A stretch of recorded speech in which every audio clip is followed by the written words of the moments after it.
अस्सलामुअलैकुम प्यारे दोस्तों। यहूदी धर्म की गिनती दुनिया के सबसे पुराने धर्मों के साथ की जाती है, क्योंकि इसको मानने वाले लोग पिछले लगभग 4000 सालों से हमारी इस दुनिया के अंदर अलग अलग इलाकों में मौजूद है। ये लोग अपना रिश्ता हजारों साल पहले हमारी दुनिया में आने वाले एक मशहूर पैगंबर हज़रत इब्राहिम अलैहिस्सलाम के साथ जोड़ते हैं। प्यारे दोस्तों, हज़रत इब्राहिम अलैहिस्सलाम, जिनको बहुत सारे लोग आजकल दुनिया में अब्राहम के नाम से भी याद करते हैं, और तो और सिर्फ यहूदी ही नहीं बल्कि ईसाई और मुसलमान भी इतिहास के इन्हीं मशहूर पैगंबर के साथ अपना रिश्ता जोड़ते हैं। यही वजह है कि इन तीन धर्मों को अब्राहमिक रिलीजन या फिर अहले किताब भी कहा जाता है। एक वक्त ऐसा भी हुआ जब इन तीन धर्मों में आपस में न सिर्फ शादी वैलिड मानी जाती थी, बल्कि ये लोग आपस में शादियाँ भी करते थे। फिलहाल बात करें मशहूर पैगंबर हज़रत इब्राहिम अलैहिस्सलाम की औलाद के बारे में, तो उनके एक मशहूर बेटे का नाम था हज़रत इस्माइल अलैहिस्सलाम, जबकि दूसरे एक मशहूर बेटे का नाम था हज़रत इसहाक अलैहिस्सलाम, और हज़रत इसहाक अलैहिस्सलाम के एक बेटे का नाम था, उनका नाम हज़रत याकूब अलैहिस्सलाम था। याद रखें कि हज़रत याकूब अलैहिस्सलाम भी एक मशहूर पैगंबर थे। हज़रत याकूब अलैहिस्सलाम का लक़ब, या फिर आप ये कह सकते हैं कि हज़रत याकूब अलैहिस्सलाम को बनी इसराइल के नाम से जाना जाता था। ये इनका निक नाम था इज़राइल, और इसी निस्बत से दुनिया के इतिहास में आगे उनकी नस्लें जितनी भी बढ़ी या फिर उनके घर बार ख़ानदान जितना भी फैलने लगा, उन सबको बनी इसराइल कहा जाने लगा, जिसका मतलब होता है इज़राइल की औलादे।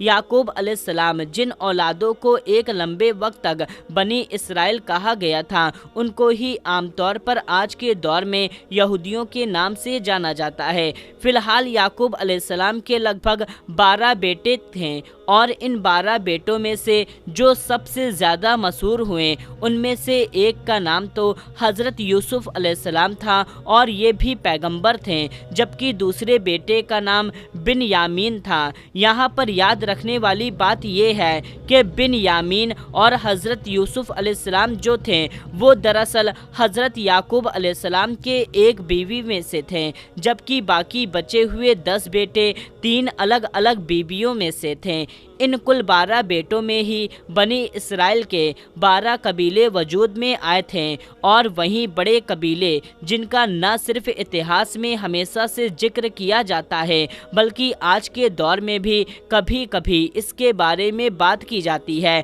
आखिर यहूदियों के 12 कबीले कहाँ कहाँ मौजूद हैं? आगे चल करके इन्हीं लवी की नस्ल में से हज़रत मूसा अलैहिस्सलाम भी पैदा हुए थे, जिन्होंने मिस्र के फ़िरौन से अपनी कौम को आज़ादी दिलवाई थी। दोस्तों, हज़रत याकूब अलैहिस्सलाम के 12 बेटे में से एक बेटे का नाम यहूदा भी था, और यही बेटे थे जिनकी नस्ल सबसे ज़्यादा फूली फली और सबसे ज़्यादा आगे बढ़ी। इनके आगे की नस्ल को इन्हीं की निस्बत से यहूदी कहा जाने लगा। ये यहूदी लोग वक्त के साथ इतिहास में जब अपने रास्ते से भटक गए और सीधे रास्ते के बजाय गलत रास्ते पर चले गए, सूद, जादू टोना, जिना और इस तरह के गलत से गलत चीज़ों में पड़ते चले गए, तो फिर खुदा की तरफ से एक नए पैगंबर को नई शरीयत के साथ इन लोगों के पास भेजा गया, और ये नए पैगंबर थे हज़रत ईसा अलैहिस्सलाम, जो दरअसल इन्हीं की नस्ल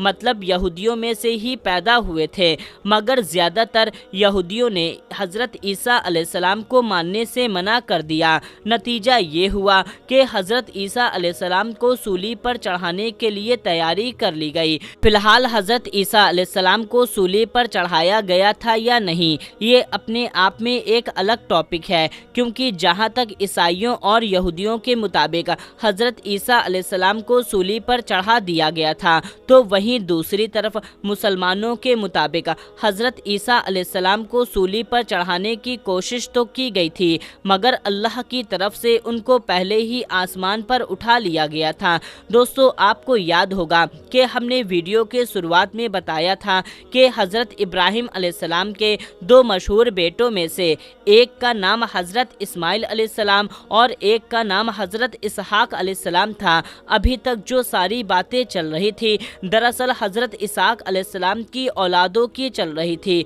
अब जहाँ तक मामला हज़रत इस्माइल अलैहिस्सलाम का है, तो दोस्तों उनकी औलाद कोई नहीं बल्कि अरब लोग और आखिर पैगंबर हज़रत मोहम्मद सल्लल्लाहु ताला अलैहि वसल्लम एक अरब के थे और हज़रत इस्माइल अलैहिस्सलाम की औलाद में पैदा हुए थे। उस दौर के यहूदियों ने हज़रत मोहम्मद सल्लल्लाहु ताला अलैहि वसल्लम को नबी मानने से इनकार कर दिया था और उनके पीछे वैसे तो बहुत सारी वजह थी, मगर फिर भी जो सबसे बड़ी वजह मानी जाती है वो ये है क्योंकि यहूदियों का मानना था कि आखिर एक नबी हज़रत इस्माइल अलैहिस्सलाम की औलाद से कैसे पैदा हो सकता है, अरब में नबी कैसे आ सकता है, जबकि ऐतिहासिक तौर पर तो हमारे धार्मिक किताबों के मुताबिक भी ज़्यादातर जितने भी पैगंबर आए हैं, जितने भी प्रॉफिट आए हैं, वो सारे के सारे बनी इसराइल मतलब के हमारे बाप दादा की औलाद में आए हैं। अब आखिर में बात करते हैं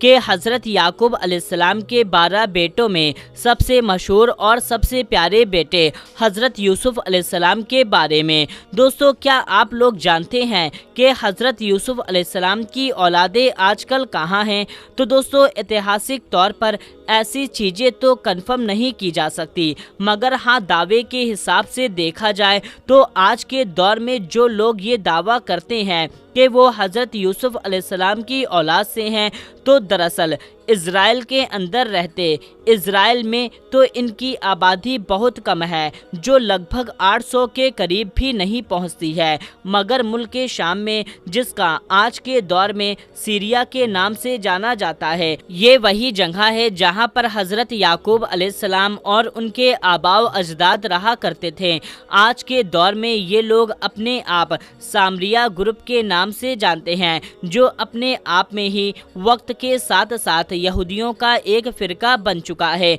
इन लोगों का ये दावा है कि इनका ख़ानदान हज़रत याकूब अलैहिस्सलाम के बेटे लवी और हज़रत यूसुफ अलैहिस्सलाम के मंसी और इब्राहिम के नस्ल से हैं। हमारी नस्ल के जो लोग इज़राइल के अंदर रहते हैं, उनके पास आमतौर पर 3 पासपोर्ट होते हैं, एक इज़राइल, एक फ़िलिस्तीन और एक जॉर्डन का। दिलचस्प बात यह है कि जहां एक तरफ ये सामरी लोग दूसरे लोग की तरह जो बैतुल मुक़द्दस वाली जगह है उनको ना तो पवित्र मानते हैं और ना ही अपना किबला मानते हैं, और वहीं दूसरी तरफ ज़्यादातर यहूदी इनको अपना फ़िरका ही नहीं मानते। सामरिया लोगों को यहूदी रिलीजन से बाहर मानते हैं। सामरी लोगों का ये भी मानना है कि उनके पास जो तौरात है, मतलब उनके पास जो मुकद्दस किताबें हैं, वही असल है, वरना यहूदियों के बाकी जितने भी फ़िरकों के पास अलग अलग तौरात मौजूद हैं,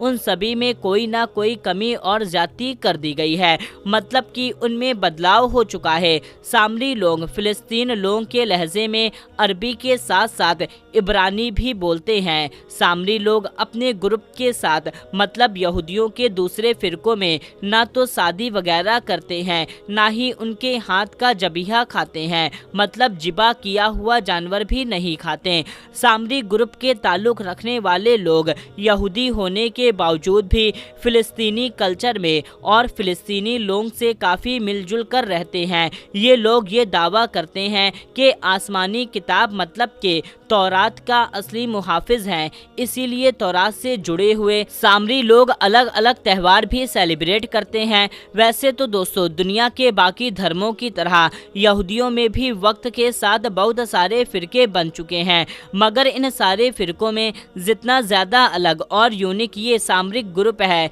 इतना ज़्यादा शायद कोई दूसरा नहीं। उम्मीद करते हैं कि आज की ये इन्फॉर्मेटिव वीडियो आपको पसंद आई होगी, तो आप इस वीडियो को एक लाइक करके चैनल को सब्सक्राइब कर लें और इस वीडियो को ज़्यादा से ज़्यादा लोगों तक शेयर करें। मिलते हैं तब तक के लिए, अस्सलामु अलैकुम, अल्लाह हाफिज़।